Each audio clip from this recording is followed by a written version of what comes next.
আমরা গোপন সংবাদের ভিত্তিতে নেন্সিবাজার এলাকায় একটা বনমোরগ বিক্রির জন্য তারা রাখছে। এটা খবর পাওয়ার পর ক্রেতা সেজে আমাদের লোক ওখানে গেছে এবং আমাদের রেঞ্জ অফিসার জনাব Mosharraf Hossain, headquarter range officer, ওনার নেতৃত্বে আমরা একটা টিম সেখানে আমরা প্রেরণ করি এবং যাকে আমরা ক্রেতা সেজে ওখানে পাঠিয়েছি তিনি তার সাথে কথা বলে এটা চূড়ান্ত করেন। ইন দি মিন টাইম আমাদের রেঞ্জ অফিসার সহ আমাদের টিমটা ওখানে পৌঁছে এবং ওখান থেকে আপনার এই মোরগটা আমরা বনমোরগটা উদ্ধার করি।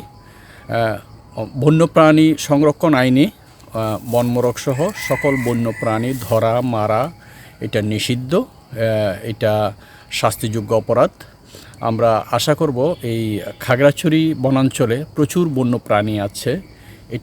এই বন্যপ্রাণীগুলো প্রকৃতির অলংকার, এগুলো থাকলে আমাদের পরিবেশ সুন্দর থাকবে।